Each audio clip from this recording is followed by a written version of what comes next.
আমার সমস্ত সাংবাদিক বন্ধুদেরকে আন্তরিক শুভেচ্ছা। আজকের এই শুভ সন্ধ্যায় আমরা আজকে বিশেষ বিষয়ের উপরে আপনাদেরকে আমন্ত্রণ জানিয়েছি।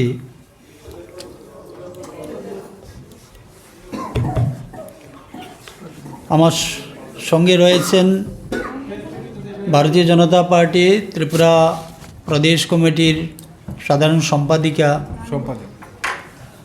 সম্পাদিকা শ্রীমতী অজন্তা ভট্টাচার্য মহোদয়া। সঙ্গে রয়েছেন ভারতীয় জনতা পার্টি ত্রিপুরা প্রদেশ মিডিয়া ইনচার্জ শ্রী সুনীত সরকার মহাশয়। আমরা যে বিষয়টি নিয়ে আজকে আপনাদের সামনে উপস্থিত হয়েছি, আপনারা নিশ্চয়ই জানেন ভারতবর্ষের একজন মহান ব্যক্তিত্ব ভারতরত্ন অটল বিহারী বাজপেয়ীজির ওনার শতবর্ষ পূর্ণ হতে চলেছে। তাই ভারতীয় জনতা পার্টির পক্ষ থেকে ভারতরত্ন প্রাক্তন প্রধানমন্ত্রী শ্রদ্ধেয় অটল বিহারী বাজপেয়ীজির শতবর্ষ আমরাও উদযাপন করতে চলেছি। আজকে 24শে ডিসেম্বর 2025, 6ই ডিসেম্বর ওনার জন্মদিন। তো আজকের এই দিন থেকেই আমাদের কর্মসূচি শুরু হয়েছে। 31 তারিখ পর্যন্ত টানা কার্যক্রম আমাদের রয়েছে। আর সেই কার্যক্রমকে সফল করার জন্য আমরা বিভিন্ন ধরনের কর্মসূচি আমরা হাতে নিয়েছি এবং তার জন্য রাজ্য এবং জেলা স্তরের নেতৃত্বদের মধ্যে সে বিষয়ে ইতিমধ্যেই আমাদের প্রস্তুতি চূড়ান্ত আমরা করে নিয়েছি। অটলজি সম্পর্কে এদেশের প্রত্যেকটা নাগরিকের জানা রয়েছে। অটলজি উনি প্রধানমন্ত্রী ছিলেন ভারতবর্ষের প্রথম 13 দিনের এবং 13 মাসের, তারপর 5 বৎসরের প্রধানমন্ত্রী ছিলেন। এনডিএ জোট বহুদলের সহযোগিতা নিয়েই সে সরকার চলছিল এবং আমরা বলতে পারি স্বাধীন ভারতের যে এমন একজন প্রধানমন্ত্রী আমরা পেয়েছিলাম যার নেতৃত্বে ভারতবর্ষের তথা উন্নত ভারতবর্ষের সূচনা সেদিন হয়েছিল। অটলজির সেই প্রধানমন্ত্রিত্ব সময়কালে বিভিন্ন ধরনের পরিকল্পনা হাতে নেওয়া হয়েছে। গরিব কল্যাণের জন্যে বিভিন্ন স্কিম চালু হয়েছিল, যে সুযোগ এবং সুবিধাগুলো আজকেও দেশের কোটি কোটি মানুষ উপকৃত হচ্ছেন। তারা ভারতবর্ষে কমল খেলছে।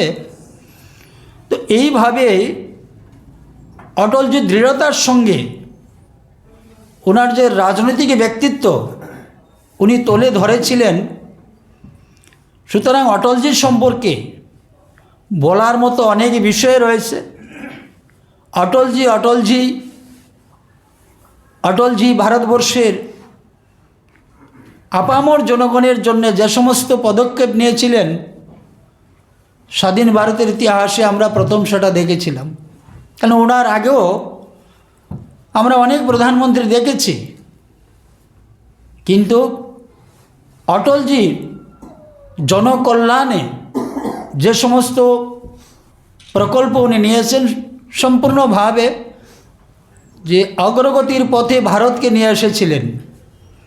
দুর্ভাগ্যবশত 2004 সালে অটলজির সরকার টিকেনি। এখানে ইউপিএ সরকার কংগ্রেসের নেতৃত্বে সেই দিনটি আজও আমার মনে পড়ে, আমাদের সকলেরই মনে পড়ে যে একটা অন্ধকার সময় সেদিন আমরা দেখেছি। 2014 সালে আবার ভারতবর্ষের রাষ্ট্রপ্রেমী নাগরিকবৃন্দ ভারতীয় জনতা পার্টিকে নিরঙ্কুশ সংখ্যাগরিষ্ঠতা দিয়ে সরকার গঠন করেছেন এবং তার প্রধানমন্ত্রী নরেন্দ্র মোদীজি হয়েছেন। নরেন্দ্র মোদীজি ঠিক অটলজির সেই যে স্বপ্ন ছিল, যে কাজগুলো অধুরা ছিল, সেই কাজগুলো পূরণ করতে সক্ষম হয়েছে। আজকে ভারত বিকশিত ভারত হওয়ার পথে, আত্মনির্ভর ভারত হওয়ার পথে, যেটা অটলজি চেয়েছিলেন তাকে অনুসরণ করে আজকে মোদিজি সেই কাজ করে যাচ্ছেন। তো আমরা এই অটলজির জন্মদিনকে সামনে রেখে যে সমস্ত কর্মসূচি আমরা হাতে নিয়েছি, দলীয়ভাবে আমি সংক্ষিপ্তভাবে আপনাদের সামনে আপনাদের মাধ্যমে আমি তুলে ধরার চেষ্টা করছি। 24 ডিসেম্বর ভারতরত্ন শ্রদ্ধেয় অটল বিহারীজির স্মৃতিতে সকল মূর্তি ও স্মারকের পরিষ্কার স্বচ্ছ ভারত আজকে আমরা সকাল থেকে রাজ্যের বিভিন্ন প্রান্তে, বিভিন্ন জেলায় এবং মণ্ডলে আমরা সেই কর্মসূচি পালন করেছি। এবং সন্ধ্যায়, আজকে সন্ধ্যায় অটলজির প্রতিকৃতিতে আমরা প্রদীপ প্রজ্বলন এবং প্রদীপ জ্বালিয়ে ওনাকে আমরা শ্রদ্ধা জানাবো। প্রত্যেকটি আমাদের মণ্ডল কার্যালয়ে, জেলা কার্যালয়ে এবং প্রদেশ কার্যালয়ে, সকল বিধানসভা কেন্দ্রে অটল স্মৃতি সম্মেলন আয়োজন করা হবে, যেখানে ভারতরত্ন শ্রী অটলজির ব্যক্তিত্ব সাফল্যের বিভিন্ন দিক তুলে ধরা হবে। এই সম্মেলন আগামী 25 থেকে 31 ডিসেম্বরের মধ্যে আমরা সেটা করব। এই সম্মেলনে যারা উপস্থিত থাকবেন, যারা জনসংঘের সময় থেকে জনসংঘের সদস্য ছিলেন, আজকে হয়তো অনেকেই নেই, কিন্তু ওনাদের পরিবারের সদস্যরা রয়েছেন। এইভাবে যারা তৎকালীন সময়ে ভারতীয় জনসংঘ তথা ভারতীয় জনতা পার্টির সঙ্গে যুক্ত যে সমস্ত পরিবার ছিল, তাদেরকে আমরা আমন্ত্রণ জানাবো। এবং এই সমাজের যারা বুদ্ধিজীবী রয়েছেন, যারা এই সমাজে প্রতিষ্ঠিত ব্যক্তিত্ব রয়েছেন, বিভিন্ন ধরনের প্রতিভাবান ব্যক্তিত্ব রয়েছেন, যেমন যারা বিশিষ্ট সাংবাদিক রয়েছেন, যারা বিভিন্ন সময় বিভিন্ন আর্টিকেল লেখেন, এই ধরনের ব্যক্তিত্বদেরকে আমন্ত্রণ জানিয়ে আমাদের সম্মেলন আমরা করব এবং অটলজির সম্পর্কে আলোচনা সেখানে থাকবে। কার্যালয়, স্থানীয় সংস্থার কার্যালয় এবং জনসাধারণের স্থানে 7 দিনের অটল স্মৃতি প্রদর্শনের আয়োজন থাকবে। অটলজির সময়ে যে সমস্ত প্রকল্পগুলো চালু হয়েছিল সেগুলো আমরা এক্সিবিশনের মতো প্রদর্শনী আমরা বিভিন্ন জেলাতে এবং প্রদেশেও আমরা সেগুলো করব।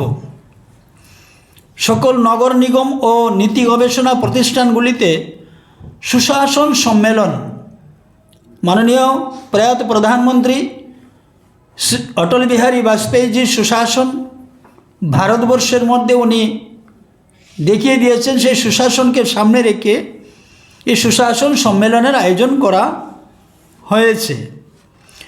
আমরা বিভিন্ন চৌক, চৌরাস্তা বা উদ্যানগুলির নাম অটলজির নামে সেগুলো রাখার পরিকল্পনা আমরা হাতে নিয়েছি।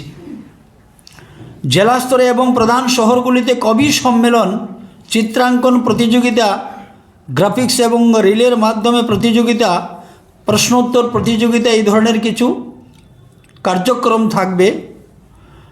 আমরা আপনাদেরকে আমন্ত্রণ জানাচ্ছি, যেহেতু আপনারা সাংবাদিকতা করছেন বা যারা এই সাংবাদিক সম্মেলনের মাধ্যমে এই রাজ্যের যারা বিশিষ্ট সাংবাদিক রয়েছেন, যারা সংবাদ মাধ্যমগুলোর সম্পাদক রয়েছেন, যে লেখনী অটলজি সম্পর্কে লেখা আমরা আপনাদের কাছে আবেদন রাখব, আপনারা অবশ্যই সেগুলো লিখবেন এবং আপনাদের নিজ নিজ পত্রিকায় বা ইলেকট্রনিক যে চ্যানেলগুলো রয়েছে সেগুলাতে আপনারা যদি সেগুলা করেন, আপনাদের কাছে সেই আবেদন আমাদের থাকবে।